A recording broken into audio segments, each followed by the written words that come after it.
ونعوذ بالله من شرور أنفسنا ومن سيئات أعمالنا من يهد الله فلا مضل له ومن يضلل فلا هادي له أشهد أن لا إله إلا الله وحده لا شريك له وأشهد أن محمدا عبده ورسوله صلى الله عليه وعلى آله ومن صار على نهجه وتمسك بسنته إلى يوم الدين وسلم تسليما كثيرا يا أيها الذين آمنوا اتقوا الله حق تقاته ولا تموتن إلا وأنتم مسلمون يا أيها الناس اتقوا ربكم الذي خلقكم من نفس واحدة وخلق منها زوجها وبث منهما رجالا كثيرا ونساء واتقوا الله الذي تساءلون به والأرحام إن الله كان عليكم رقيبا يا أيها الذين آمنوا اتقوا الله وقولوا قولا سديدا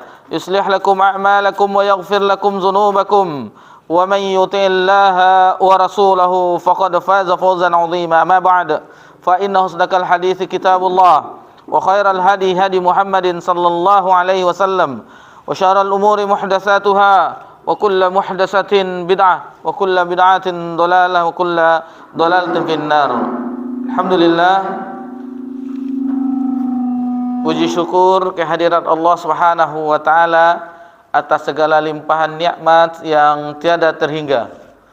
Nikmat Allah Subhanahu wa taala senantiasa tercurahkan kepada kita, kepada seluruh makhluknya, dan itu tidak pernah terhenti walaupun hanya sekejap mata. Salawat beriringkan salam kepada Nabi kita tercinta, yakni Nabi Muhammad sallallahu alaihi wasallam. Alhamdulillah, di malam ini kita telah berada di tanggal 9 Rajab tahun 1446 Hijriah, bertepatan tanggal 8 Januari tahun 2025 Masehi. Allah perjumpakan kita kembali di tempat yang mulia ini dalam rangka untuk bertaqarrub kepada Allah, mendekatkan diri kepada Allah, untuk mempelajari agama Allah Subhanahu wa taala, mengharapkan ampunan Allah Subhanahu wa taala, dan kita berharap juga agar diberikan pemahaman di dalam mempelajari agama Allah Subhanahu wa taala. Waktu-waktu yang begitu indah di dalam kehidupan kita, Allah berikan kita kesempatan dan kemudahan, dan tidak seluruh hamba Allah yang mendapatkan nikmat seperti ini. Allah pilih kita untuk bisa bersabar sejenak, melanjutkan perjalanan kita yang hampir sampai ke hujungnya untuk pembahasan ini. Yakni kita walaupun selangkah demi selangkah berjalan di atas jalan ilmu, maksudnya kita mempelajari agama Allah Subhanahu wa taala. Beginilah kondisinya, walhamdulillah. Walaupun kita mungkin tidak nampak di kalangan makhluk, namun kita berharap kita nampak di penduduk langit. Itu yang kita harapkan. Bercahayanya tempat ini, di tempat ibadah kita ini, musola kita ini, karena kita hidupkan dengan mempelajari agama Allah. Kita membahas ayat-ayat Allah Subhanahu wa taala dan hadis-hadis Nabi sallallahu alaihi wasallam. Begitu juga qaulul ulama, perkataan ulama, dan pembahasan yang sangat agung, yaitu masalah akidah tentang tauhid. Seagung-agungnya perintah Allah Subhanahu wa taala, inti dari agama ini, kemudian sebesar-besarnya larangan, yaitu syirik. Jika seandainya kita kembali kepada bab-bab sebelumnya, antara bab demi bab itu ada keterkaitan, ada sesuatu yang menghubungkannya. Bab ini yang setelahnya itu ada hubungannya. Yang ini untuk mengagungkan Allah Subhanahu wa taala, pas di bab yang ini agar celah-celah, pintu-pintu yang di situ Allah dihinakan, maksudnya Allah dihinakan orang yang melakukan perbuatan kesyirikan. Berarti dia telah menghina Allah Azza wa Jalla, telah merendahkan Allah Azza wa Jalla. Di situ ditutup rapat-rapat di dalam syariat ini. Tidak ada celah sedikit pun. Tidak ada celah, tidak boleh ada celah sedikit pun dalam kesyirikan. Karena kita mengetahui bagaimana bahayanya di awal-awal telah kita pelajari, maka jangan kita remehkan. Jangan kita remehkan. Betapa banyak kaum muslimin rumahnya apabila tangannya gatal ini ada apa, pertanda apa. Lalu masuk kupu-kupu dalam rumahnya, ini tanda apa. Lalu kucing yang mandi namanya itu, ini arah apa. Masih banyak, dan itu kita yakini. Ini masuk istrinya alhamdulillah sedang hamil, jangan dibunuh binatang suaminya, nanti kita yang digigitnya. Jadi masih banyak keyakinan seperti ini, berkedip-kedip bulu mata, apa tandanya ini, masih banyak. Jadi kita mempelajari ini agar kita hanya menyandarkan diri kita kepada Allah Azza wa Jalla. Kemudian semua manfaat, ketahuilah semua manfaat dan semua yang bisa mendatangkan manfaat, menolak mudarat, itu hanya Allah Azza wa Jalla. Itu harus kita yakini, karena Allah Rabbuna Jalla wa Ala yang mengatur alam semesta. Allah yang memberikan manfaat, menolak mudarat. Tidak ada satupun makhluk yang bisa menyamai apa yang telah Allah Subhanahu wa taala perbuat. Fa'alul lima yurid. Idza arada syai'an ay yaqulu lahu kun fayakun. Jadi ini keagungan Allah Subhanahu wa taala, dan sudah selayaknya kita jadi hamba Allah yang berusaha untuk menyempurnakan tauhid dan menjauhi segala kesyirikan. Di malam yang berbahagia ini kita memasuki bab yang ke-62. Taib, kita langsung saja agar bisa menghemat waktu. Adapun bulan Rajab itu telah kita pelajari di pertemuan sebelumnya keutamaannya, salah satu di antara bulan-bulan haram. Taib, fadhal.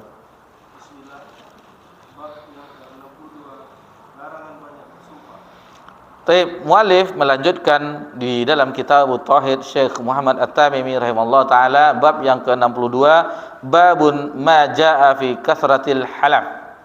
Bab larangan banyak bersumpah. Larangan banyak bersumpah. Maksud bab ini bahwasanya ini adalah termasuk di antara adab kita terhadap Allah Subhanahu wa taala, kepada Allah Subhanahu wa taala. Ini adab kita, bagaimana kita sebagai hamba Allah, seseorang sebagai hamba Allah, makhluk Allah, seluruh manusia, bahwasanya jangan terlalu banyak bersumpah dengan menyebut nama Allah Subhanahu wa taala. Jadi jangan banyak, sedikit-sedikit bersumpah. Wallahi, sedikit-sedikit, demi zat yang jiwaku. Itu misalnya tidak ada perlunya. Kalau Nabi kan menyampaikan wallazi bi nafsi bi yadihi, jadi demi zat yang jiwaku berada di genggamannya.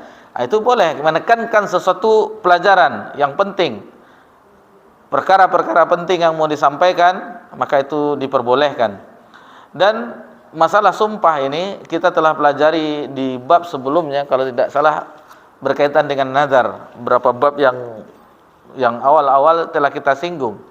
Jadi sumpah salah satu termasuk di dalam kasus terdakwa, antara terdakwa dengan pidana. Jadi ada seseorang yang misalnya di dalam pengadilan, maka yang terdakwa apabila dia ingin menolak perkara, maka dia bersumpah. Adapun orang yang mengajukan perkara, dia harus mendatangkan saksi dan bukti-bukti. Itu telah kita pelajari, kita singgung. Jadi seandainya dia bersumpah demi Allah, lalu dia mengatakan bahwasanya dia tidak berbuat demikian di dalam pengadilan Islami, kita sebutkan seperti itu, maka itu hakim boleh menerimanya karena dia telah bersumpah dengan nama Allah Subhanahu wa taala. Tetapi jika sumpahnya itu dusta, itu termasuk dosa yang besar. Karena menggunakan nama Allah untuk sesuatu kebohongan, menutupi aib. Jadi itu tidak diperbolehkan. Kemudian yang kita ingatkan juga bahwasanya di antara adab bersumpah, seandainya kita mau bersumpah, bahwasanya bersumpah itu harus dengan nama Allah. Jadi tidak boleh bersumpah demi Ka'bah, tidak boleh. Jadi kalau demi Robnya Ka'bah itu boleh. Jadi hati-hati. Demi Nabi Muhammad tidak boleh. Demi pokoknya yang selain kepada Allah itu tidak boleh. Makhluk seluruhnya tidak boleh. Jadi hanya boleh kepada Allah dengan nama-namanya, misalnya nama Allah yang banyak, demi Rabbul Alamin, demi ini, itu boleh. Itu di syariat masyru'. Adapun kepada selain Allah itu termasuk daripada perbuatan syirik. Karena telah menjadi tandingan dalam masalah ini, ada sesuatu yang dianggap diagungkan selain Allah Subhanahu wa taala. Kemudian di antara adab bersumpah yaitu bahwasanya kita bersumpah harus jujur. Harus jujur dalam bersumpah. Ini kejujuran. Seperti kita sebutkan tadi di kasus pengadilan, itu orang yang seandainya dituduh dia bersumpah dengan menggunakan nama Allah, maka hakim itu berhak menerima keputusannya. Adapun yang menuduh, orang yang menuduh harus ada mendatangkan bukti dan saksi. Dan itu harus jelas. Dan contohnya kalau masih yang ingat waktu pembahasan kita, seandainya hanya melihat, misal contoh, kami melihat Bapak A dan Ibu B, dia keluar dari hotel. Itu tidak bisa dijadikan bukti. Jadi bukti di dalam Islam, di dalam pengadilan, bukti adalah melihat dengan mata kepala, dengan mata ini apa yang mereka lakukan di kamar itu baru bisa diambil menjadi bukti. Hanya keluar dari kamar itu berdua, itu belum jadi satu. Jadi harus jelas, karena ini masalah nyawa, masalah darah. Karena konsekuensinya apabila itu diterima oleh hakim, apabila dia seorang gadis dan bujang, itu didera, dipukul, dicambuk 100 kali.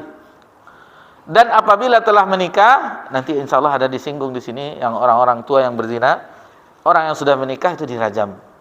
Jadi konsekuensinya berat. Jadi tidak boleh, wahai hakim, wahai qadhi misalnya, kami melihat dia keluar dari hotel berdua, dia bukan suami istri, itu tidak bisa menjadi bukti. Tetapi kita lihat di kamarnya, maka itu itu baru bisa jadi salah satu bukti. Ada teringat juga pelajaran yang lama juga ketika Nabi Isa melihat orang mencuri, lalu orang itu mencuri berdusta dalam sumpahnya, demi Allah saya tidak mencuri. Lalu Nabi Isa menerimanya. Kata Nabi Isa, amantu billah, aku beriman kepada Allah, karena dia bersumpah dengan nama Allah, wa ainil kadzib katanya, dan mataku telah berdusta. Jadi Nabi Isa alaihissalam. Jadi Nabi Isa itu menerima kedustaan orang itu karena orang itu bersumpah demi nama Allah. Jadi tujuannya bukan menerima kebohongannya, tetapi orang itu bersumpah telah menggunakan nama Allah. Dan Nabi Isa mengagungkan Allah. Setelah orang itu bersumpah, pencuri itu bersumpah, dia mengatakan tidak mencuri, padahal Nabi Isa melihat bahwasanya orang itu mencuri. Ketika dia mengelak bersumpah menggunakan nama Allah, Nabi Isa pun mundur. Amantu billah, sungguhnya aku beriman kepada Allah, wa aini kadzib, dan mataku telah berdusta. Jadi bagaimana seorang Rasulullah, hamba dan Rasul, dan dia bukan anak Tuhan satu di antara tiga, tidak, dia hamba dan Rasulnya, Isa bin Maryam. Jadi harus diyakini seperti itu. Jadi mengenai pengagungan ini telah kita lewati bagaimana kisah-kisah baik di zaman Nabi SAW dan zaman-zaman sebelumnya dari Bani Israel, bagaimana para orang-orang saleh, orang-orang yang bertakwa kepada Allah, orang yang takut kepada Allah, mengagungkan Allah Subhanahu wa taala, mengagungkan nama-nama Allah yang maha indah, lalu menetapkan sifat-sifat Allah yang maha tinggi sesuai dengan keagungan dan kesempurnaan Allah Subhanahu wa taala. Kemudian di antara adab bersumpah yaitu tidak bersumpah kecuali dengan perkara yang penting, sebagaimana kita sebutkan tadi. Kalau itu penting baru kita bersumpah. Jangan sesuatu yang sedikit-sedikit bersumpah. Demi Allah sedikit-sedikit bersumpah. Jadi seolah-olah nanti khawatirnya itu menyepelekan nama Allah yang maha agung, yang maha mulia, yang maha tinggi. Kita khawatirkan menjadi hal yang sepele. Kemudian juga jangan sering-sering bersumpah. Jangan sering-sering bersumpah. Kata Ibnu Abbas, Nanti juga disinggung bahwasanya orang yang sering bersumpah akan sulit untuk mengamalkan sumpahnya. Istilahnya seseorang yang sering bersumpah akan sulit untuk mewujudkan sumpah tersebut. Dan yang kedua, mudah jatuh kepada kebohongan. Nah, jadi orang bersumpah itu kalau dia sering-sering itu bisa jatuh kepada kebohongan. Dan jangan kita bersumpah main-main, bermain-main bersumpah, bercanda. Kemudian ada istilah kita kalau di Jawa tuh, Pak apa tahu tuh? Udah tidur Pak. Di Jawa sumpah yang sumpah pocong. Itu enggak ada. Kalau sumpah pocong itu kan cuma ada di negeri kita saja.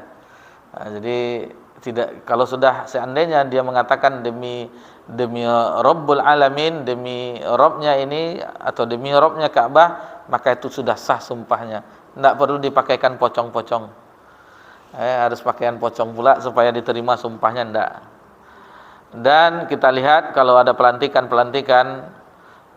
misalnya kepala daerah, satu pemimpin diambil sumpahnya. Sebenarnya tidak perlu Al-Quran ditaruh di belakang, tidak perlu, tidak ada masalah. Atau dokter ketika selesai pendidikan diambil sumpah. Atau yang sesuatu yang berbau bahaya kimia-kimia untuk meledakkan apoteker itu diambil sumpah. Jadi memang betul-betul agar amanah dengan pekerjaannya.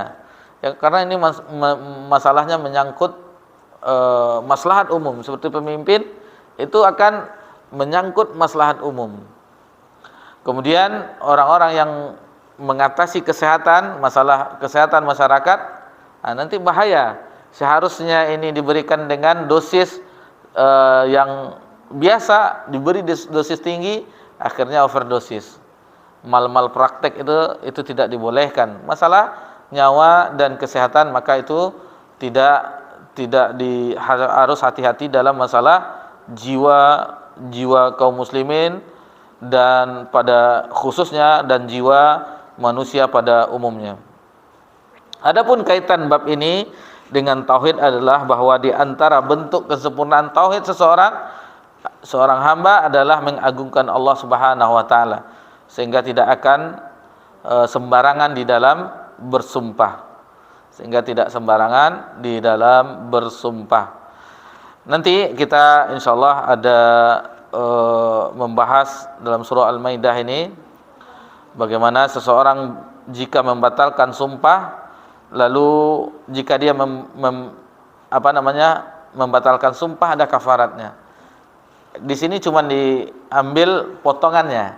Insyaallah nanti akan kita dengarkan bagaimana ayat selengkapnya. Jadi di bab ini ada 6 dalil yang terdapat pada bab yang ke-62 ini. Yang pertama dalam surah Al-Maidah ayat 89, kemudian hadis yang diriwayatkan oleh Imam Bukhari dan Imam Muslim dari sahabat yang mulia Abu Hurairah. Lalu yang ketiga dari Salman radhiyallahu anhu yang diriwayatkan oleh Tabrani dengan sanad yang sahih. Kemudian hadis dari Imran bin Husain radhiyallahu anhu yang diriwayatkan oleh Imam Bukhari dan Imam Muslim. Kemudian hadis dari Ibnu Mas'ud radhiyallahu anhu juga diriwayatkan oleh Imam Bukhari dan Imam Muslim. Dan terakhir adalah ungkapan ulama terdahulu yaitu Ibrahim An-Nakhai untuk menguatkan bagaimana di bab ini agar tidak banyak bersumpah. Bersumpah boleh tetapi hanya seperlunya. Jadi larangan di sini adalah kasratil halaf, banyaknya bersumpah. Kita langsung saja dengarkan ayat yang pertama atau dalil yang pertama di dalam bab ini dalam surah Al-Maidah ayat 89.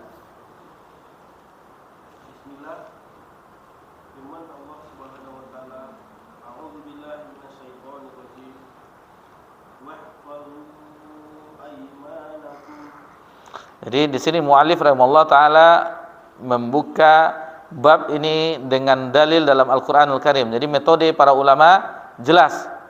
Apabila itu ayat, maka ayat terlebih dahulu. Baru setelah itu hadis, baru perkataan para ulama.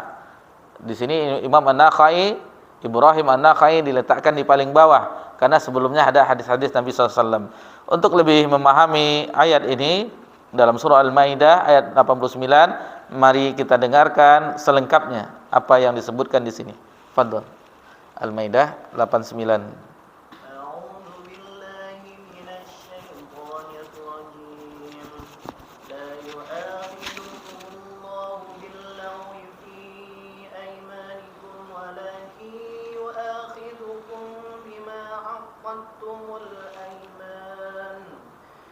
فكفارته إطعام 10 مساكين من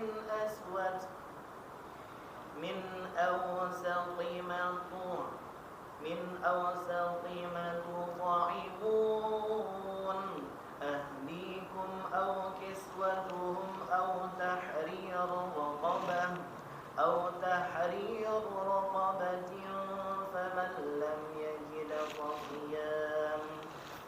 فمن لم يجد فصيام 3 أيام ذلك كفارة أيمانكم إذا حلفتم واحفظوا أيمانكم كذلك يبين الله لكم آياته لعلكم تشكرون. Allah tidak menghukum kamu disebabkan sumpah-sumpahmu yang tidak dimaksud untuk bersumpah, tetapi Dia menghukum kamu disebabkan sumpah-sumpah yang kamu sengaja. Maka kafarat atau melanggar sumpah itu ialah memberi makan 10 orang miskin, yaitu dari makanan yang biasa kamu berikan kepada keluargamu, atau memberi pakaian kepada mereka, atau memerdekakan seorang budak.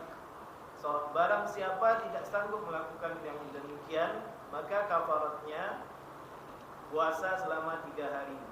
Yang demikian itu adalah kafarat sumpahmu bila kamu bersumpah dan kamu melanggar. Dan jagalah sumpahmu, demikianlah Allah menerangkan kepadamu hukum-hukumnya agar kamu bersyukur kepadanya. Masya Allah, ayat yang begitu mulia diakhirkan. Kalau kita perhatikan terakhir, kadzalika yubayyinullah. Lihat semuanya dijelaskan oleh Allah Subhanahu. Kadzalika yubayyinullah lakum ayatihi la'allakum tashkurun. Di Allah menjelaskan bagaimana ayatnya la'allakum tashkurun, agar kita bersyukur kepada Allah Subhanahu wa taala. Kadang kita bersumpah kepada Allah tetapi kita melanggarnya, atau sumpah dengan nazar itu sama. Bernazar misalnya, kita berjanji bernazar begini, rupanya tak sanggup kita. Ada kafarahnya. Memang ditekankan di sini di ayat ini yang diambil kutipannya, wahfazu aimanakum, jagalah sumpahmu. Akan tetapi ada yang melanggar sumpah itu. Tetapi begitu sempurna syariat ini, Allah turunkan kafarahnya. Bagaimana sumpah itu dilanggar tetapi harus lakukan ini. Itu makanya ditutup ayat ini, kadzalika yubayyinullahu lakum ayatihi la'allakum tashkurun. Begitulah Allah menjelaskan ayatnya, la'allakum tashkurun. Seandainya Allah tidak turunkan kafaratnya, bagaimana? Kita berdosa datang menghadap Allah dengan dosa sumpah yang dilanggar. Begitu indahnya agama kita.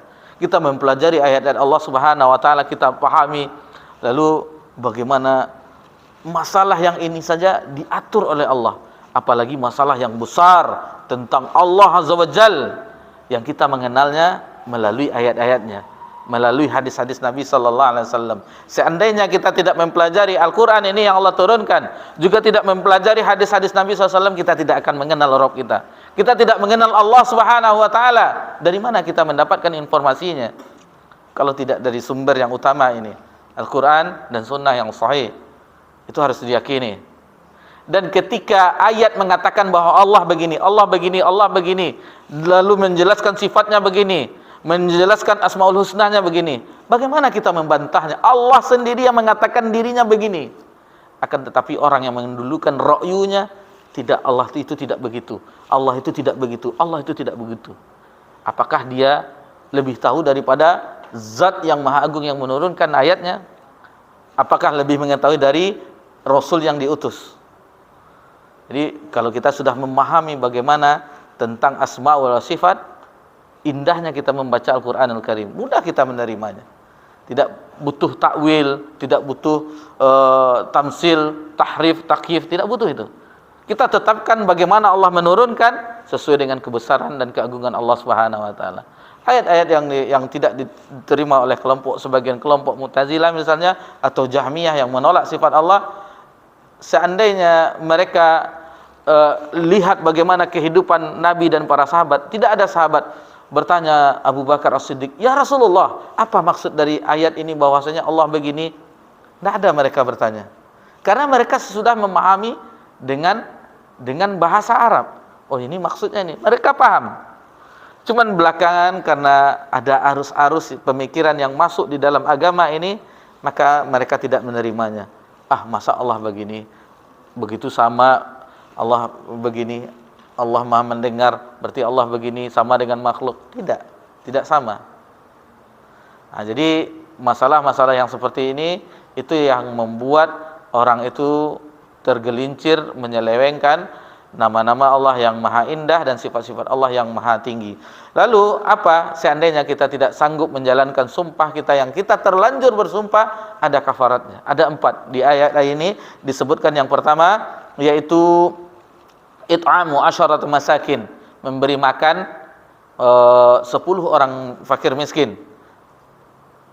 Itu 10 orang sebagaimana makanan yang kita makan untuk keluarga kita. Atau kita beli, misalnya nggak mau repot-repot memasak, beli di nasi rames yang nasi bungkus, di rumah makan 10 bungkus, lalu kita bagikan ke orang-orang 10 orang. Itu sudah mencukupi. Itu yang pertama. Yang kedua, au kiswatuhum, memberi pakaian 10 orang tadi yang fakir miskin. Kalau jangan pakaian yang yang di bekas-bekas dikasih, enggak. Sekali kasih juga Haramain kan. Ini iklan pula, enggak, merek lain lah. Nanti iklan pula Haramain nanti. Yang bagus. Masyaallah.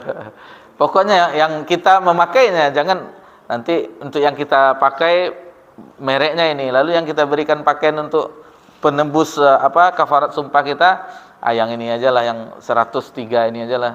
Itu tidak cocok. Kan ada pakaian yang murah-murah sekarang. Ada keranjang kuning katanya. Astagfirullah. Kalau orang online tahu dia.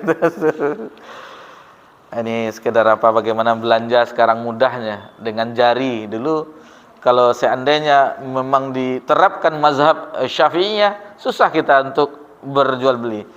Di mazhab Imam Syafi'i jual beli itu ada ijab kabulnya. Saya beli, saya terima. Kalau sekarang cukup dengan tekan keranjang kuning. Ini bagaimana itu kita? Coba kita tanyakan ke orang bermazhab Syafi'i yang mengaku kita juga mazhab Syafi'i, tetapi seandainya hadis ada yang lebih atau sesuatu ilmu yang dari Al-Qur'an dan hadis, maka kita rujuk ke situ. Jadi kita mengagungkan para ulama. Jadi jangan mereka tidak menganggap ulama ini, tidak. Kita kembali kepada Al-Qur'an dan As-Sunnah, itu bukan meninggalkan ulama. Kebanyakan orang apa itu? Dia belajar kembali kepada Al-Quran dan Sunnah, tidak perlu ulama. Tidak, ulama itu untuk jalan bagi kita untuk memahami Al-Quran dan hadis. Seperti di sini di Fathul Majid dijelaskan, berkata Ibnu Jarir At-Tabari, berarti dia menafsirkan ayat ini maksudnya begini. Jadi kita butuh ulama. Cuman seandainya ada ulama yang berselisih, namanya ulama, mereka bukan maksum, berselisih dengan nas, dengan dalil, maaf, bukan kita menyempelekan. Seandainya itu terjadi, maka kita pilih hadis, kita pilih dalil, tanpa meremehkan ulama. Itu makanya bagaimana kita meremehkan Imam Syafi'i, imamnya dunia, bukan ulama ini, a'immatul arba'. Kita tidak sepaham misalnya dengan kunut subuh yang setiap subuh misalnya. Bukan kita meremehkan Imam Syafi'i. Jadi terkadang orang menuduh kita tidak memakai ulama. Tidak. Al-ulama warasatul anbiya. Tidak mungkin hadis, ayat seluruhnya, ilmu yang dibahas oleh ulama-ulama terdahulu sampai kepada kita melalui perantaraan mereka. Jadi seandainya ini dipahami, maka apa yang mereka tuduhkan bahwasanya begini-begini, kenapa tidak memakai, misalnya ada yang diingatkan jangan baca buku ini, karena kita ini lemah, hati kita lemah. Takutnya kita baca buku itu, ada yang sesuatu diingatkan ulama, itu yang menempel di dada kita. Itu yang kita takutkan. Hati kita lemah, tidak bisa membendung syubhat-syubhat yang ada di kitab-kitab tersebut. Ulama mengingatkan jangan baca ini, jangan baca kitab ini, jangan baca kitab ini. Itu karena kita ini lemah. Seandainya kekuatan kita untuk menolak syubhat misalnya lebih kokoh, yang kita senantiasa dengan misalnya sudah 15 tafsir kita pelajari, Sahih Bukhari, Sahih Muslim, semuanya telah kita pahami, kitab-kitab akidah ulama terdahulu kita sudah tamatkan, itu baru boleh. Ini satu pun tafsir belum pernah kita tamatkan, dari Al-Fatihah sampai An-Nas satu pun belum ada lagi. Bagaimana kita akan mempelajari agama yang di situ terdapat sesuatu kesalahan yang kita telah diingatkan oleh ulama untuk mempelajari atau membaca kitab-kitab tersebut. Itu yang kedua. Yang ketiga, au tahriru raqabah. Sekarang mungkin tidak ada lagi memerdekakan budak. Perbudakan, alhamdulillah di zaman kita yang sebagaimana ada di zaman dahulu tidak ada lagi. Yang mereka adalah manusia, tetapi hakikatnya mereka seperti hewan, diperjualbelikan, dipukul, di apapun tidak masalah, tidak ada yang marah. Jadi salah satu kafarat dari sumpah itu yang ketiga. Adapun yang keempat, apabila tidak bisa memberi makan, tidak bisa memberikan pakaian, tidak bisa juga memberikan kain budak, falam yajid fasyamu salasati ayyam, maka berpuasa 3 hari. 3 hari di sini berpuasa. Itu yang terakhir. Itu yang terakhir. Jadi apabila kita tidak sanggup menjalankan sumpah, maka itulah 4 kafarat yang dijelaskan dalam surah Al-Maidah ayat 89. Mungkin ini ini sudah jelas ayat ini, kita langsung ke dalil berikutnya, hadis dari Abu Hurairah. Tafadhal.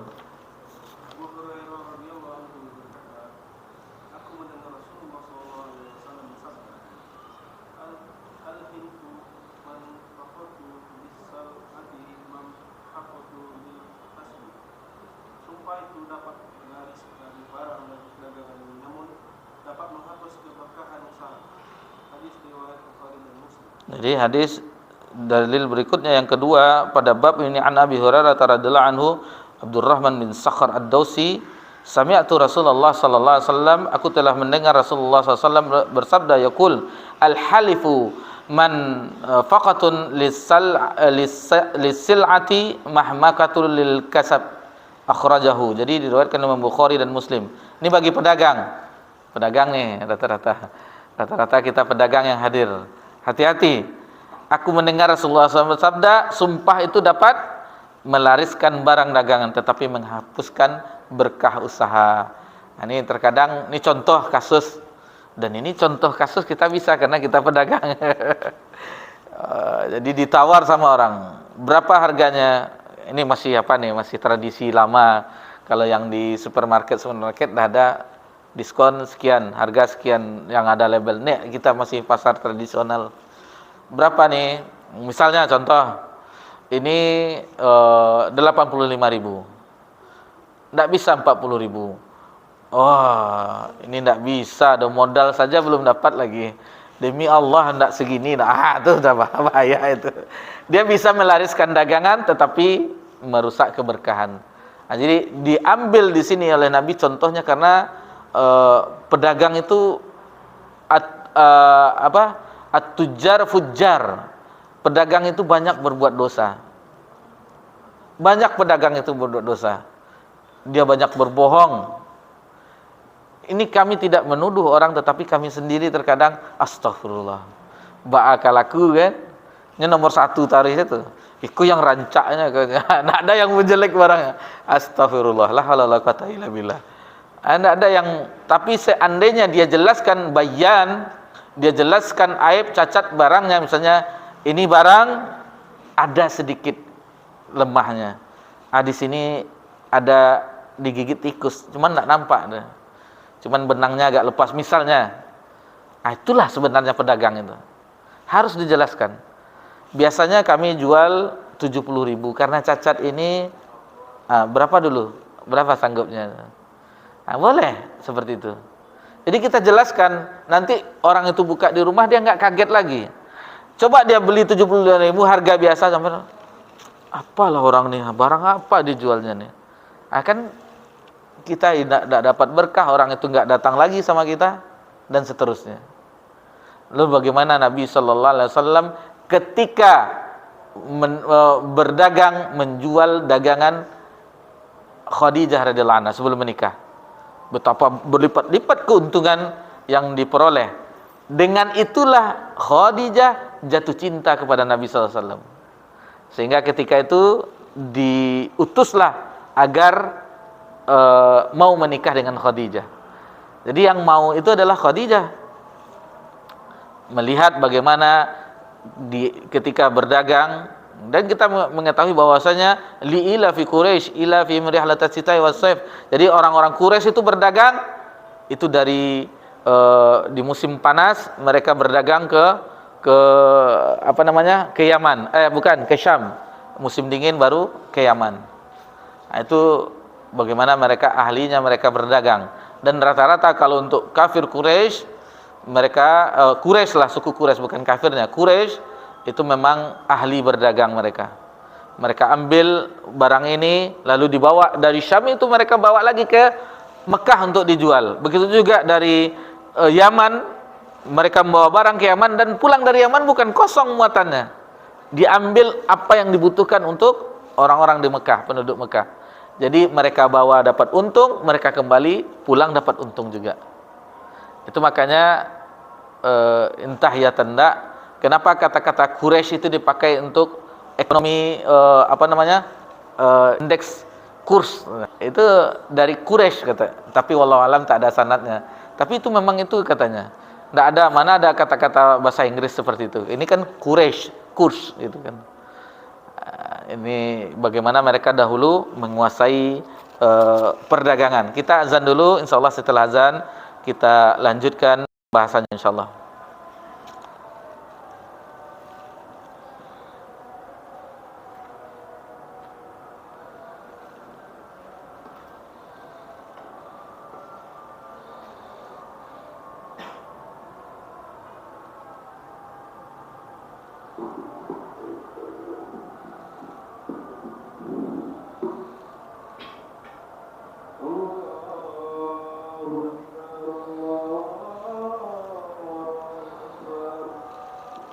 Allah.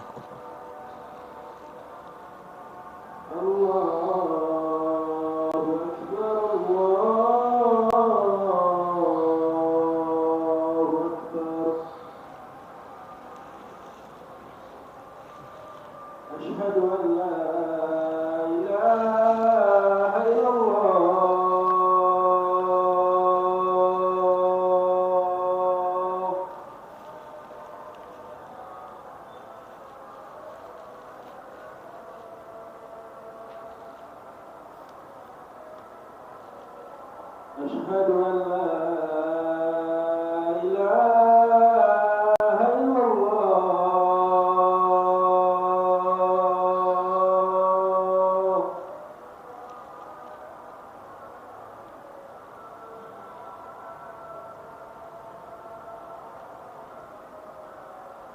أشهد أن محمدا رسول الله.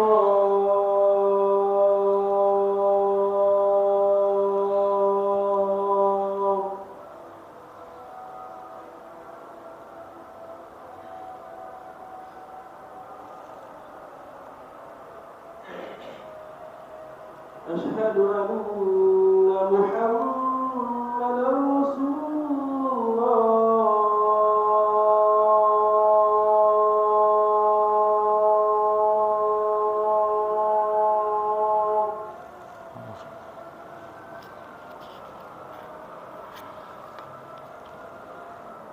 حي على الصلاة.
Usyaimit. Usyaimit ya. Usyaimitun.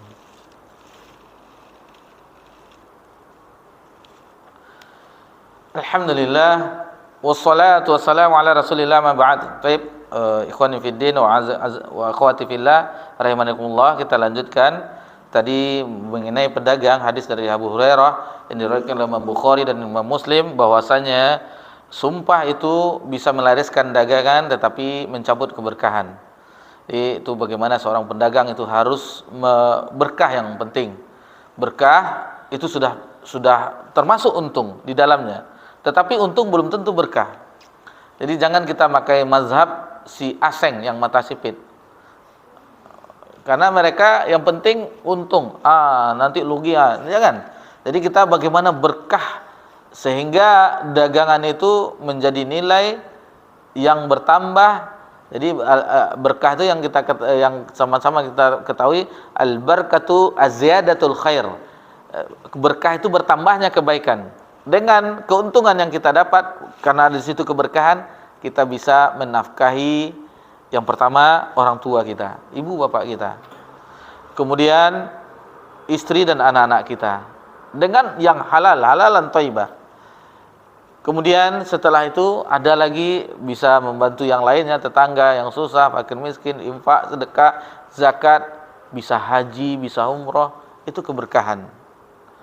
Dan kita bukan menafikan ada orang yang kaya banyak harta, tetapi mereka dikhawatirkan karena mendapatkan harta dari sesuatu yang tidak berkah atau tidak halal, khawatirnya setelah kembali seolah-olah mereka hanya sekarang bertamasya, hanya tidak menampakkan perubahan. Betapa banyak orang yang kembali dari tanah suci, setelah kembali sama saja, azan maghrib pun masih di rumah. Jadi tidak membekas bagaimana semangat mereka bolak-balik ke Masjid Nabawi di Madinah, bolak-balik ke Masjidil Haram, tidak membekas sampai di tanah air. Mereka bisa berangkat karena uangnya banyak, hartanya banyak, tetapi tidak mendapatkan yang mabrur, yang diterima. Dan ini merupakan sesuatu yang diimpi-impikan, yang didambakan. Kenapa tidak? Haji mabrur, al-hajjul mabrur laisa lahul jazaa ilal jannah. Haji yang mabrur, yang diterima oleh Allah itu tidak ada balasannya kecuali surga. Lalu bagaimana tandanya? Salah satu tandanya, amalan itu diterima dengan amalan berikutnya. Ketika di tanah air, dialah yang terdepan di dalam ibadah kepada Allah Subhanahu wa taala. Sebelum haji mungkin dia masih masbuk, tetapi sesudah selesai dari haji belum azan dah udah sampai di masjid. Berarti ada perubahan. Itu di antara tanda-tandanya. Adapun di rumah tangganya sebelum berangkat haji bersama sang istri, awalnya masih kasar, ketus dengan istri. Sudah pulang menjadi suami idaman. Tidak mau marah-marah lagi sama suaminya. Menjadi bapak yang menjadi tauladan, ayah seorang tauladan di rumahnya, panutan bagi anak-anaknya.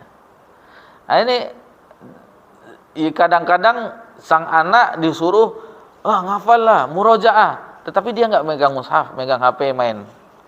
Nah, ini kan aneh. Bagaimana bisa membimbing anak-anak atau membimbing keluarga sementara kita tidak menerapkannya. Baik, kita lanjut ke hadis berikutnya, hadis yang diriwayatkan oleh Salman.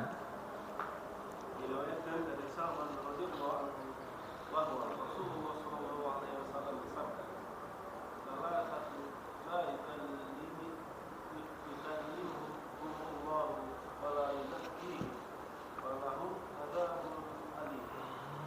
Musaimitun zani wa aidun mustakbir wa rajulun ya'lamullah bidawa'atahu la yashtari illa biyaminihi wa la yabi'u illa biyaminihi."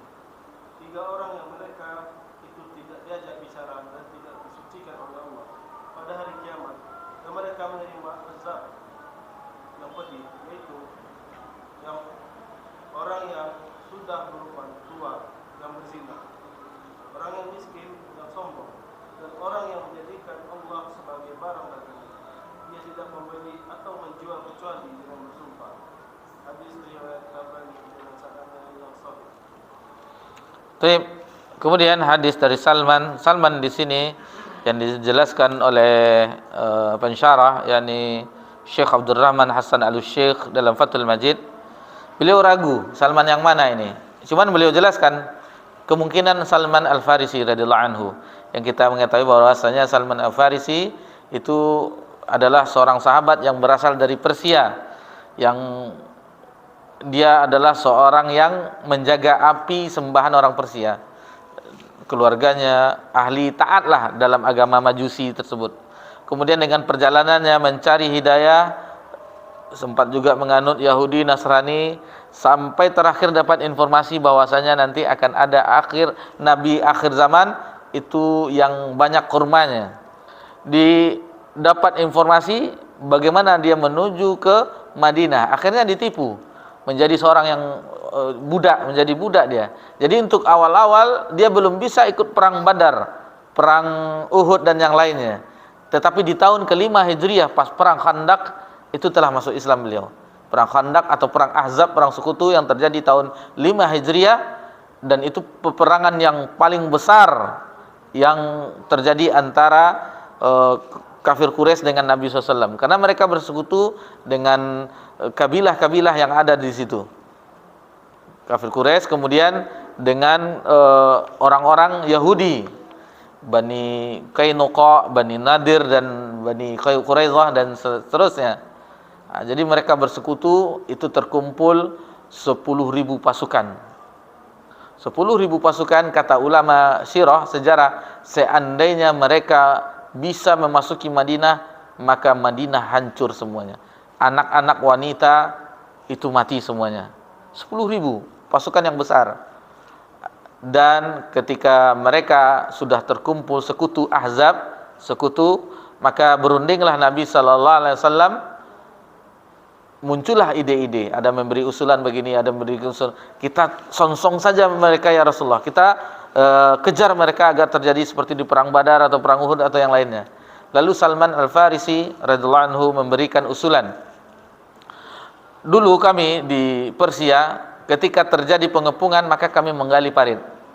Maka digalilah parit menjelang pasukan besar yang dipimpin oleh Abu Sufyan memasuki Madinah. Jadi selama itu mereka menggali parit, yang ketika itu terjadilah penderitaan yang sangat, kalau kita membaca sirah nabawiyah berlinang air mata kita. Mereka bergotong royong para sahabat, ribuan banyaknya, tidak ada makanan, minuman seadanya. Ini kerja keras, menggali parit. Dan ketika lapar, sahabat itu mengganjal perutnya dengan batu untuk supaya tidak terasa lapar. Dan Nabi 2 batu, berarti Nabi lebih banyak batu untuk agar tidak terasa lapar. Ada beberapa mukjizat yang terjadi, yaitu ketika keluarga Jabir bin Abdillah menghidangkan mereka atau menjamu mereka makan. Jadi Jabir ketika itu masak seadanya dengan kambing seadanya, maka rencananya diambil diundang itu Nabi atau beberapa orang sahabat.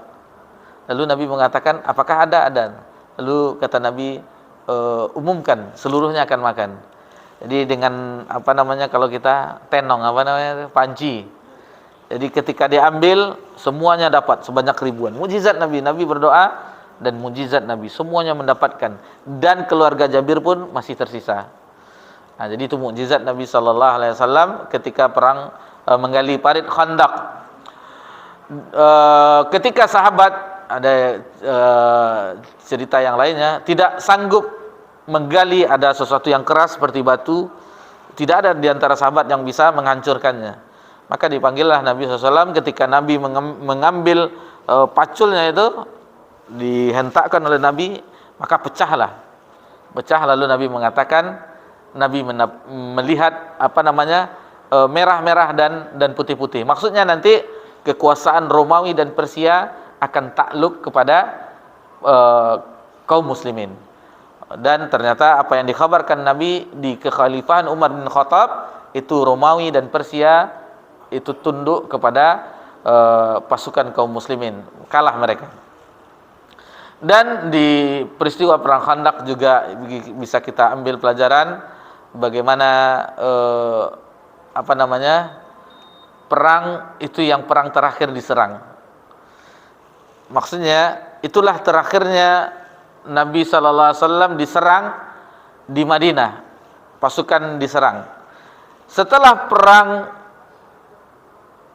Khandaq berakhir, Nabi SAW memasuki rumah salah seorang ummul mukminin. Ketika itu giliran Ummu Salamah radhiyallahu anha. Di waktu zuhur Nabi mandi, ketika itu Nabi membuka pakaian perangnya, maka turunlah Jibril. Apakah kalian, maksudnya kaum muslimin, pasukan kaum muslimin sudah beristirahat, menggantungkan pedangnya, membuka baju perangnya, sementara kami para malaikat belum lagi. Lalu dikabarkan oleh malaikat Jibril untuk menyerang Bani Quraidah. Jadi kata Nabi SAW ketika perang Ahzab usai, perang Khandaq, dahulu kita diserang dan ini terakhir, karena esoknya kita akan menyerang. Dan perintah pertama yaitu menyerang Bani Quraidah, suku orang Yahudi yang mereka telah berkhianat, menjadi pengkhianat perang, jadi penjahat perang. Mereka berada di Madinah, yang ada perjanjian Madinah, hidup rukun damai di Madinah, mereka melanggarnya dengan ingin menyerang kaum muslimin dari dalam, pasukan muslimin dari dalam. Dan akhirnya seluruh Bani Quraidah dieksekusi. Dan ketika itu yang mengeksekusi hakimnya adalah sahabat yang mulia Sa'ad bin Mu'az. Sa'ad bin Mu'az yang menjadi hakimnya, dan keputusan Sa'ad bin Mu'az itu sesuai dengan keputusan yang Allah turunkan dari langit yang ketujuh, bahwasanya seluruhnya itu mendapatkan hukuman mati karena mereka penjahat perang, pengkhianat yang awalnya bersekutu dengan kaum muslimin, akhirnya mereka membelot dan hampir menyerang dari dalam Madinah. Dan ketika mereka dieksekusi, anak-anak dan perempuan dipisah, dan anak-anak pun disortir, dipilih. Apabila sudah tumbuh kemaluan, itu mendapatkan hukuman juga karena dihitung telah dewasa. Dan begitu juga dibagi harta rampasan perang dan disita semuanya. Benteng Bani Quraidah diambil hartanya semua jadi harta rampasan perang untuk menjadi peralatan perang itu, untuk menjadi inventaris pasukan kaum muslimin. Jadi alat perang istilahnya ABRI, TNI di zaman kita sekarang. Begitu juga yang kena eksekusi ketika itu dari Bani Nadir adalah Huyai bin Akhtab. Huyai bin Akhtab adalah ayah dari Ummul Mukminin Sofiyah binti Huyai. Sofiyah binti Huyai yang digelari oleh para ulama bahwasanya dia ayahnya adalah seorang nabi, pamannya seorang nabi, dan suaminya seorang nabi. Ayahnya siapa? Dia dari Bani Israel. Ayahnya adalah Nabi Musa. Pamannya siapa? Nabi Harun. Nabi Harun juga seorang nabi, dan suaminya juga seorang nabi, yaitu Nabi Muhammad sallallahu alaihi wasallam.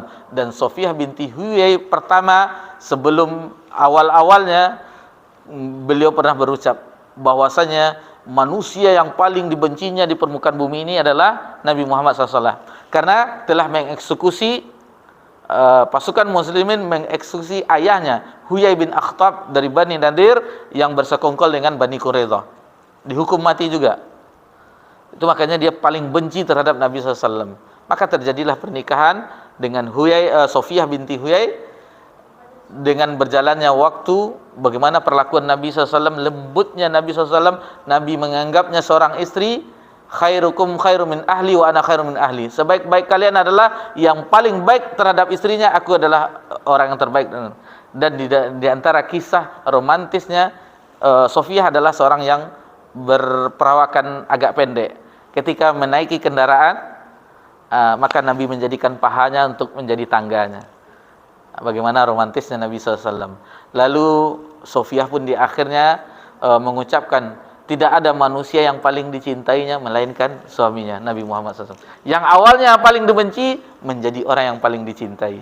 Ini bagi kita, bagi yang seorang suami atau bapak, maka berusahalah mencontoh bagaimana Nabi SAW berbuat baik terhadap istri-istrinya atau terhadap keluarganya. Di Salman Al-Farisi, keutamaannya disebutkan di sini yang maknanya bahwasanya kata Nabi SAW, Salman termasuk anggota keluarga kami. Salman adalah termasuk anggota keluarga kami. Sesungguhnya Allah mencintai 4 orang sahabat, yaitu Ali bin Abi Thalib, Abu Dzar, kemudian Salman Al-Farisi dan Al-Miqdad. Itu yang hadis ini diriwayatkan oleh Tirmizi.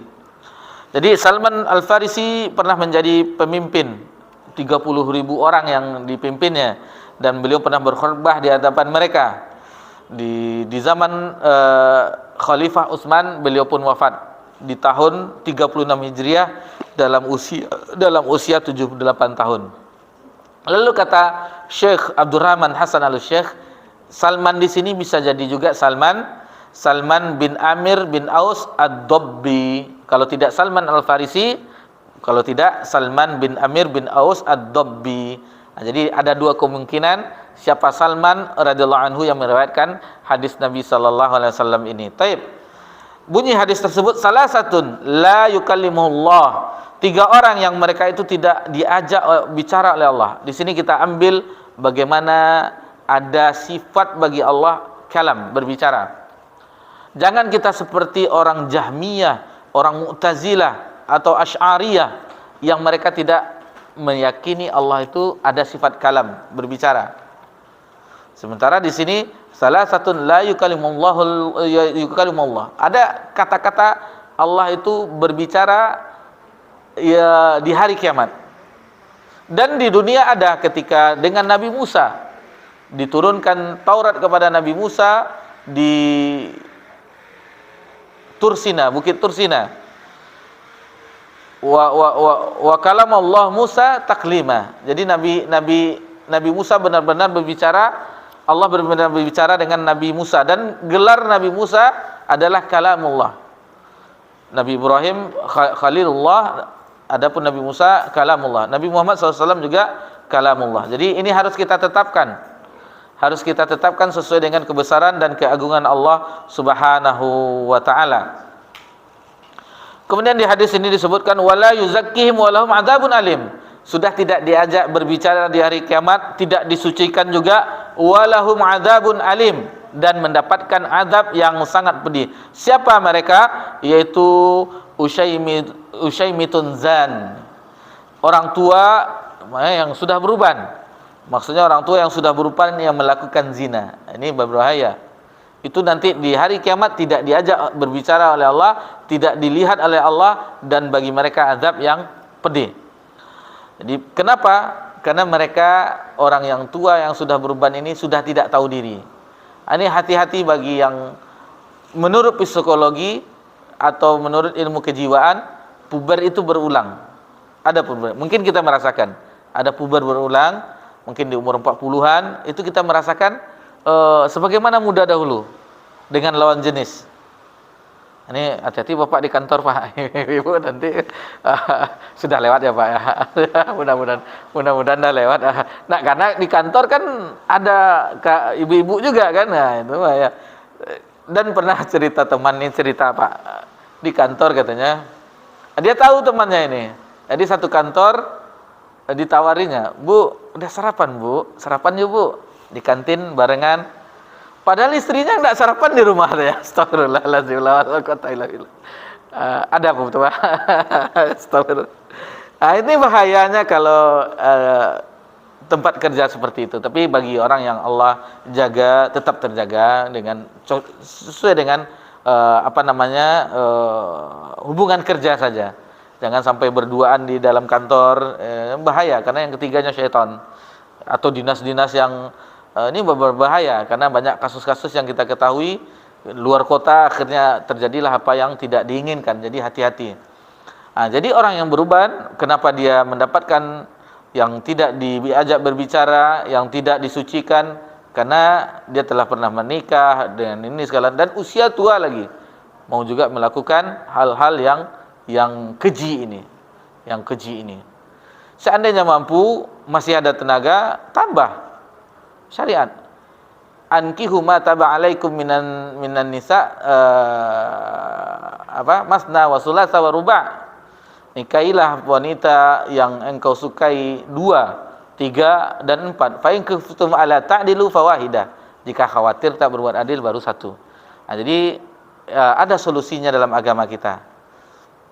Dan kalau kita baca buku referensi tentang ta'addud, poligami, malu kita membacanya. Kenapa malu? Ada ungkapan ulama itu, sungguh sangat kasihan seorang lelaki apabila istrinya haid, dia ikut haid juga. Kadang kita bacanya panas hati. Nah, jadi motivasi agar menambah. Ini maaf ibu-ibu di belakang, ini ada pembicaraan tentang, karena kasusnya ini masalah agar tidak melakukan perbuatan yang keji seperti zina yang Allah tidak melihat, tidak berbicara, tidak menyucikannya dan mendapatkan azab yang pedih. Kemudian warajulun ja'alallahu bid'atah, dan orang yang menjadikan Allah sebagai barang dagangannya. Jadi di sini maksudnya di sini bahwasanya orang-orang yang lafaz Allah dan seterusnya yang bersumpah dengan menyebut nama Allah. Nah, ini dia menjadikan Allah sebagai barang dagangannya. Wa fis sahih, di dalam sahih maksudnya sahih Bukhari dan sahih Muslim. Jadi di sini orang-orang yang banyak bersumpah itu termasuk dalam hadis ini. Termasuk dalam hadis ini yang dilarang oleh agama kita. Kemudian di sini ada juga orang yang melarat, yang congkak, sudah miskin sombong lagi. Ini bahaya nih, sudah miskin sombong lagi. Kalau orang kaya wajar sombong karena dia memiliki harta. Orang berpangkat wajar sombong karena memiliki pangkat dan kedudukan. Ini sudah miskin sombong lagi. Ini dari apa yang disombongkan?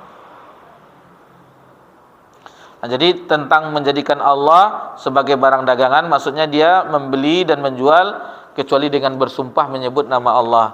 Nah, jadi maka inilah 3 yang tidak dilihat oleh Allah di hari kiamat, yang tidak diajak berbicara, yang tidak disucikan dan mendapatkan azab yang alim, azab yang pedih. Yaitu yang pertama tadi orang tua yang berzina, yang kedua yaitu orang yang miskin, fakir tapi sombong, yang ketiga orang yang bersumpah untuk melariskan dagangannya. Baik, kita lanjut ke hadis Imran. Diriwayatkan dalam Sahih Bukhari dan Muslim dari Imran bin Husain radhiyallahu anhu, dia berkata, Rasulullah sallallahu alaihi wasallam bersabda, "Khairul ummati qarni, thumma alladziina yalunahum, thumma alladziina yalunahum." Qala Imran,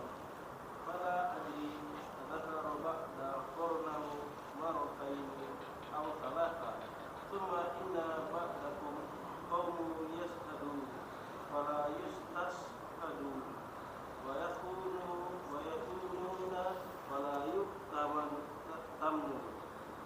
wa yanzuruna wa la yufuna wa yadharu fihim samin.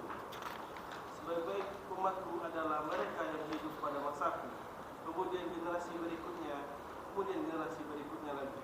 Imran berkata, aku tidak ingat lagi apakah Rasulullah Sallallahu Alaihi Wasallam menyebutkan generasi setelah masa beliau 2 kali atau 3.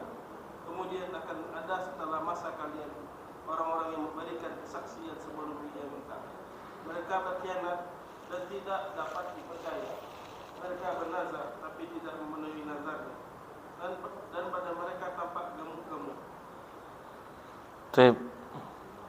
Jadi hadis berikutnya hadis Imran bin Husain radhiyallahu anhu qala Rasulullah SAW khairu ummati qarni. Jadi hadis ini sudah sering kita bahas.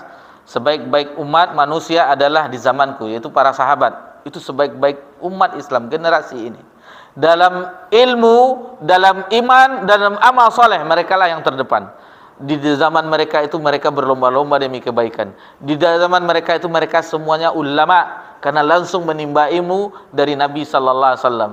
Jadi mereka berlombanya bukan banyak harta, berlombanya bukan banyak anak, berlombanya bukan banyak istri, berlombanya bukan banyak kendaraan, berlombanya bukan banyak kebun dan lainnya, tetapi mereka berlomba-lomba fastabiqul khairat, berlomba-lomba dengan kebaikan. Dan itu kita saksikan 2 sahabat ini, antara Abu Bakar dan Umar. Berapa kali Abu Bakar dan Umar ingin menyelisihi Abu Bakar, ingin menandingi Abu Bakar, tetapi Abu Bakar tetap yang terdepan, apapun bentuknya. Ketika dia ingin menyumbang, ada infak fisabilillah, kata Umar, dia menyumbangkan separuh hartanya. Lalu apa yang kau tinggalkan? Ada untuk anak istri, ada separuh lagi ya Rasulullah. Ketika Abu Bakar berinfak fisabilillah seluruh hartanya, ditanyakan oleh Nabi SAW, lalu apa yang kau tinggalkan ya Abu Bakrin? Untuk keluargamu, Allah dan Rasulnya, seluruh hartanya. Umar separuh, dia seluruhnya. Ketika di suatu ingin subuh dahulu mendahului Abu Bakar, maka dia ingin cepat-cepat, awal-awal bergegas, maka dilihatnya ternyata Abu Bakar sudah dahuluan. Jadi apapun demi kebaikan, dan dia sempat tidak ada satupun amalan yang aku terniat mengungguli Abu Bakar, tetapi tidak pernah aku mengunggulinya. Sampai dia, inilah saatnya aku unggul dengan Abu Bakar. Ternyata Abu Bakar sudah duluan juga. Jadi tidak pernah dia bisa mendahului Abu Bakar di dalam kebaikan. Jadi generasi yang gemilang, yang jaya itu, itulah yang dibina oleh Nabi SAW, yang Nabi dari lisan yang mulia menyebutkan khairun nas qarni, atau khairu ummati qarni. Sebaik-baik umat adalah zamanku ini, zaman Nabi sallallahu alaihi wasallam. Tidak mungkin kita yang berada di zaman akhir zaman ini mengungguli Abu Bakar, mengungguli Umar, mengungguli Utsman, mengungguli Ali, dan seterusnya. Begitu juga dengan sahabiah. Tidak mungkin wanita mukminah muslimah di zaman ini mengungguli Ummul Mukminin Khadijah radhiyallahu anha, Aisyah radhiyallahu anha, Hafsah radhiyallahu anha, dan sahabat-sahabat yang lainnya, Ummu Aiman, Ummu Sulaim, dan seterusnya. Tidak mungkin. Bagaimana perjuangan mereka terhadap agama ini.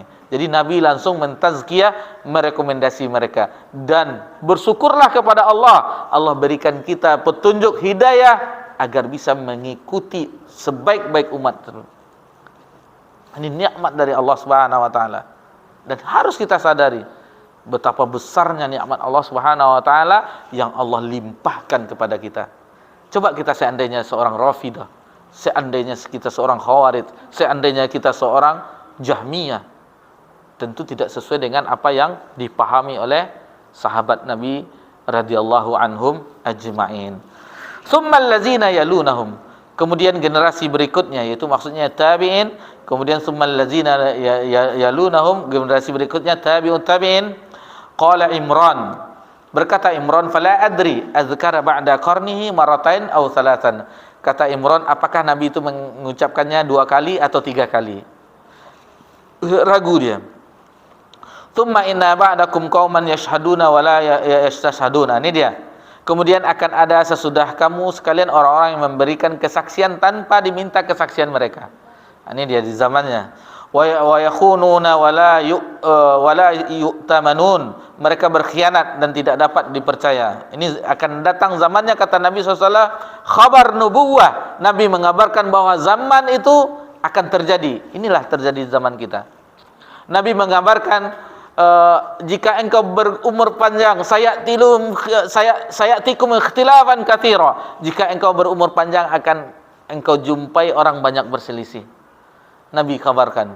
Nanti di akhir zaman ada perempuan itu, dia itu berpakaian seolah-olah telanjang, berlenggak-lenggok seperti punuk onta. Nabi kabarkan 1400 tahun yang lalu. Jadi kalau kita melihat bagaimana pakaian wanita sekarang, itu sudah dikhabarkan oleh Nabi sallallahu alaihi wasallam.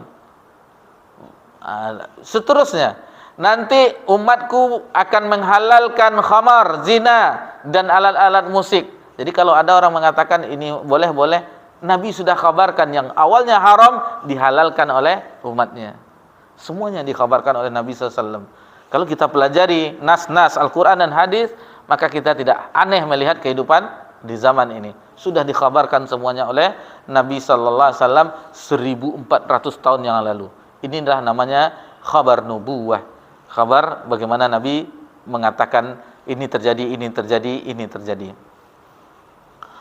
Kemudian wa yanzuruna wala yufun. Mereka bernazar tetapi tidak memenuhi nazarnya. Nazar dengan sumpah kita sebutkan di ayat tadi sama kafaratnya, yaitu dengan memberi 10 makan orang fakir miskin, pakaian, atau fatahri raqabah, memerdekakan budak, atau berpuasa 3 hari. 4 kriteria. Kemudian wa yazharu fihi musiman, dan tampak pada tubuh mereka kegemukan. Wah, aneh, Pak. Tapi beginilah seharusnya. Ada waktu di kajian apa ya, ada satu lagi di Kitabul Jami' tentang bagaimana seburuk-buruk tempat itu adalah perut. Lalu kita hendaklah, kata Nabi, mengisi sepertiganya ini, sepertiganya ini. Kena juga yang menyampaikan. La haula wala quwata illa billah. Awakku banyak pantang teletas. Jadi ini mudah-mudahan celah juga, karena kadang kita pulang kajian, alhamdulillah hampir tiap malam di rumah makan, habis itu tidur, sudah seperti karung beras badan. Tapi mudah-mudahan Allah berikan kita nanti kekuatan untuk bisa menahan, karena suatu kalau kita gemuk itu ada tidak enak dipandang, kemudian pakaian pun susah dicari ukurannya, kemudian malas bawaannya, ngantuk, dan itu kita rasakan. Jadi alhamdulillah bagi ikhwan yang bisa menjaga makannya, maka bersyukurlah kepada Allah tidak terlalu gemuk. Kalau kita katakan, jadi pelajaran itu bukan untuk orang lain saja, untuk menyampaikan ini, agar menjaga pola makan atau kesehatan, olahraga dan seterusnya. Ada kadang-kadang teman, yuk kita olahraga, ada itu. Kadang-kadang kita ada pekerjaan yang lain juga. Kadang ada waktu luang libur kemarin, kemarin banyak tidur yang tersita, sekarang lah tidur gitu. Astagfirullah. Akhirnya badan semakin lama semakin, kadang menyalahkan timbangan juga. Ini timbangan benar apa enggak nih? Astagfirullah. La haula wala quwata illa billah. Ini pelajaran bagi kami dan ikhwan semuanya agar menjaga pola makan. Dan sebenarnya Nabi SAW, kata Ummul Mukminin Aisyah radhiyallahu anha, 3 purnama kami hanya memakan hitam dan putih. Maksudnya hanya kurma dan air. Tidak ada mengepul asap di dapur. Itu kadang-kadang mungkin kita dari satu sisi kita bisa mengamalkan ilmu kita, tetapi di sisi yang lain kita ada kekurangan. Nabi, bagaimana Nabi sederhananya, bagaimana ini terkadang kita tidak bisa kuat sederhana, karena merasakan bagaimana dahulu ini semacam pengalaman pribadi ketika 15 tahun yang lalu, yang kita tidak memiliki apa-apa, tidak pernah ada orang ngundang, tidak pernah orang yang tegur sapa yang ini. Alhamdulillah Allah berikan amanah dengan adanya harta yang Allah titipkan, terkadang Sabtu Ahad itu udah banyak undangan. Itu salah satu bagaimana keadaan tersebut. Ini bukan alasan patilah gapuk banyak makan undang dah. Jadi memang begitu. Dulu dilewati orang, yang ini diundang, yang kita dilewatkan. Dan dahulu di les nama, kalau kami di Pariaman, Pak Doni tahu orang Pariaman bagaimana ada les nama untuk nyumbang itu. Dulu tidak ada nama kita, sekarang ada nama kita. Jadi udah masuk hitungan. Kalau dulu tidak masuk hitungan, antimun bungku, masuk karuang lagi tapi tidak dituang gitu. Jadi ada perbedaan. Tetapi jika kita sabar menjalankan agama Allah, celaan manusia, anggapan manusia itu tidak. Jadi yang kita cari ridhonya ridho Allah. Tetapi iman kita tidak sama dengan iman yang disebutkan khairu ummati qarni. Cobalah kita jalan kita, karena pernah ini pengalaman juga, ada pos satpam, kita pakai sepeda motor, pos satpamnya gitu aja. Kalau pakai mobil kita ya Pak katanya. Enggak, memang berbeda. Entah bagaimana orang menganggap sekarang zaman seperti itu. Seperti itu. Jadi hati-hatilah kita dengan kehidupan ini. Jadi jangan kita seperti orang yang menganggap bahwasanya harta adalah segala-galanya, kedudukan adalah segala-galanya. Siapa tahu dia tidak, jika dia melamar ditolak, jika dia berbicara tidak didengar. Tetapi ketika dia mengangkat tangannya, aras Allah bergetar. Ini dia. Ini yang kita inginkan. Melamar dia ditolak lamaran. Apalah ini? Miskin, ini segala macam. Ketika dia ingin memberikan usulan, apa usulannya? Tidak masuk. Cuman di keheningan malam, ketika dia berdoa, Allah dengar doanya. Ini jangan kita sepelekan orang-orang yang seperti ini. Di mata manusia dia mungkin hina, rendah, tetapi di sisi Allah dia mempunyai kedudukan yang spesial di mata Allah Subhanahu, di sisi Allah Subhanahu wa taala. Baik. Kemudian kita lanjutkan ke hadis berikutnya, Abdullah bin Mas'ud, tafadhal. Diriwayatkan pula dalam Sahih Bukhari dan Muslim dari Ibnu Mas'ud radhiyallahu anhu bahwa Nabi Muhammad sallallahu alaihi wasallam bersabda, "Khairun nas qarni, tsumma alladziina yalunahum, tsumma alladziina yalunahum, tsumma yajidu qaumun tasbiqu syahadatu ahadihim yaminan wa yaminuhu syahadatan." Sebaik-baik manusia adalah mereka yang hidup pada masaku, kemudian generasi yang datang berikutnya, lagi. Kemudian akan datang orang-orang di mana di antara mereka kesaksiannya mendahului sumpahnya, dan sumpahnya mendahului kesaksiannya. Baik. Jadi hadis Ibnu Mas'ud itu sama dengan hadis sebelumnya, Imran bin Husain, cuman berbeda lafaz. Di hadis Imran khairu ummati qarni, sementara di hadis Ibnu Mas'ud khairun nas qarni. Dan begitu juga dengan lafaz-lafaz berikutnya, itu hanya sedikit perbedaan yang intinya bahwasanya sebaik-baik generasi atau sebaik-baik manusia adalah di zamanku, kemudian datang nanti kesaksiannya mendahulukan ininya seterusnya. Jadi dia seolah bersaksi tetapi bohong, bersumpah mendahului kesaksiannya, tidak sesuai dengan apa yang kenyataannya. Yang terakhir, Ibrahim An-Nakhai berkata, mereka memukuli kami karena kesaksian atau sumpah yang kami lakukan ketika kami masih kecil. jadi Ibrahim An-Nakhai bertutur, ini dari generasi tabi'in, seorang ulama besar, Imam An-Nakhai. Jadi kalau kita belajar ulama-ulama terdahulu, beliau adalah rentetan di antara imam-imam besar tersebut. Imam An-Nakhai, kemudian Imam Az-Zuhri, kemudian Imam Imam Ats-Tsauri, Sufyan Ats-Tsauri, nama-nama Imam Sa'id bin Musayyab. Itu yang level mereka sebenarnya itu di atas dari imam mazhab, guru-guru mereka malahan, guru Imam Malik, guru Imam Syafi'i, guru Imam Ahmad bin Hanbal. Cuman kenapa lebih terkenal imam mazhab tersebut? Karena ilmu-ilmu mereka itu disebarkan oleh murid-muridnya, madrasah-madrasahnya. Madrasah Imam Malik itu menyebarkan Muwatta yang telah disusun oleh Imam Syafi'i disebarkan juga oleh Imam Muzani misalnya, Al-Umnya, Arisalahnya dan seterusnya. Imam Ahmad bin Hanbal diajarkan oleh murid-muridnya musnadnya Imam Ahmad bin Hanbal. Jadi menyebarlah ilmu-ilmu mereka. Adapun ulama sebelumnya tulisan mereka itu tidak menyebar, mungkin belum menulis atau yang lainnya. Jadi bagaimana mereka? Imam An-Nakhai mengatakan kanu yadribunana ala syahadati wal ahdi wa nahnu sighar. Mereka para orang tua dahulu memukuli kami karena kesaksian atau sumpah yang kami berikan ketika kami masih kecil. Jadi begitulah bagaimana dididik dari kecil. Pukul di sini adalah pukulan yang tidak mendatangkan mudarat, yang mendatangkan bahaya. Dan di sini ada amar ma'ruf nahi munkar, menanamkan bagaimana mengagungkan Allah. Jangan sekedar bersumpah asalan sebagaimana kita sebutkan di awal, jangan sampai mudah kita bersumpah sehingga seolah-olah kita merendahkan nama Allah yang maha tinggi, yang maha indah. Jadi seperlunya saja kita bersumpah kepada Allah Subhanahu wa taala. Demikianlah yang bisa kita pelajari sebagaimana biasanya pada bagian akhir kita dengarkan kandungan dari bab ini. Tafadhol.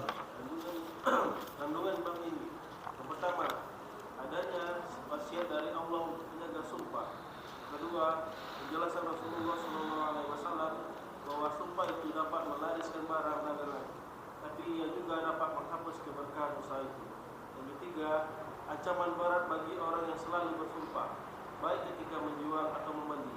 Yang keempat, peringatan bahwa dosa itu bisa menjadi besar walaupun faktor yang mendorong untuk melakukan itu kecil. Yang kelima, larangan dan celaan bagi orang yang bersumpah tanpa diminta. Yang keenam, pujian Rasulullah untuk ketiga generasi atau keempat generasi sebagaimana tersebut dalam suatu hadis, dan memberitakan apa yang akan terjadi selanjutnya. Yang ketujuh, larangan dan celaan bagi orang yang memberikan kesaksian tanpa diminta. Yang kedelapan, orang salaf terdahulu mengukur anak-anak kecil karena memberikan kesaksian atau bersumpah. Demikianlah yang bisa kita pelajari di malam yang berbahagia ini. Mudah-mudahan dengan pelajaran ini kita bisa mengamalkannya dan kita bisa mengagungkan Allah Subhanahu wa taala sebagaimana mestinya. Jangan sampai kita mudah bersumpah seolah-olah kita meremehkan nama Allah yang Maha Agung. Dan tinggal 5 bab lagi insyaallah sebelum Ramadan, mudah-mudahan Allah memberikan kita kemudahan bisa menyelesaikan kitabut tauhid sebanyak 67 bab. Jadi sudah hampir 2 tahun ya, belum. Dengan libur-liburnya ada libur ini adalah. Inilah perjalanan yang indah di permukaan bumi. Kita tidak merasakan karena belum ada balasannya sekarang. Nanti insyaallah di akhirat apabila kita ikhlas dalam talabul ilm, dan begitu juga kami dalam menyampaikan, sama-sama kita belajar. Anggap saja kita belajar kelompok, anggap saja kita sama-sama belajar di sini, tetapi yang kita pelajari sesuatu yang agung. Kita mengagungkan Allah sebagaimana semestinya, dan jangan sampai sesekali kita meremehkan Allah atau mengecilkan Allah, mengkecilkan Allah di dalam hati kita. Seluruh bab-bab yang kita pelajari, tujuan dari mu'alif adalah agar kita betul-betul di dalam hati kita itu tumbuh kecintaan, keyakinan, keimanan yang kokoh kepada Allah Subhanahu wa taala tanpa sedikit pun berbuat sesuatu yang dilarang oleh Allah Subhanahu wa taala. Demikian saja yang bisa kita pelajari. Mohon maaf jika ada kesalahan dalam penyampaian, dan kita akhiri dengan subhanakallahumma bihamdika asyhadu an la ilaha illa anta astaghfiruka wa atubu ilaik. Wassalamu ala nabi Muhammad sallallahu alaihi wasallam wa ala alihi washabbihi jamain walhamdulillahirabbil alamin. Wassalamualaikum warahmatullahi wabarakatuh.